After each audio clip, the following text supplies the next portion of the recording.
मित्रांनो, Greco Roman प्रकारामध्ये झालेला पुढचा बदल ऑफेन्सिव्ह लेग फाऊल आणि defensive leg foul. Offensive leg foul पूर्वी प्रमाणाचा आहे. आक्रमक कुस्तीगीराने जर लेग फाऊल केला तर प्रथमतः त्याला समज दिली जाते. परत जर ती चूक केली तर क्वेश्चन आणि 1 गुण प्रतिस्पर्ध्याला दिला जातो. डिफेन्सिव्ह कुस्तीगीर जो बचावात्मक कुस्तीगीर आहे त्यानं जर लेग फाऊल केला तर नियमामध्ये झालेला बदल असा, त्याला डायरेक्टली क्वेश्चन 2 पॉइंट.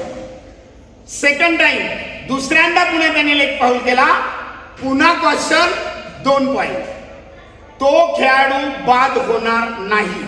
पूर्वी 2 लेग फाऊल झाल्यानंतर हा खेळाडू जो बचावात्मक कुस्ती करताना लेग फाऊल करत होता तो दुसऱ्या लेग फाऊलला बाद होत होता आणि याला विजयी घोषित केलं जायचं. आता याच्याकडनं होणारा लेग फाऊल, बचावात्मक कुस्तीगीराकडनं होणारा लेग फाऊल हा नॉर्मल लेग फाऊल प्रमाणे कन्सिडर करण्यात येईल. म्हणजे क्वेश्चन 2 पुन्हा चालू, क्वेश्चन 2 पुन्हा चालू, क्वेश्चन 2, तिसरा क्वेश्चन झाल्यानंतर याला विजयी घोषित केलं जाईल. म्हणजे हा जो लेग फाऊल करत होता हा लेग फाऊल आता नॉर्मल लेग फाऊल म्हणून गणला जाईल, याची नोंद घ्या.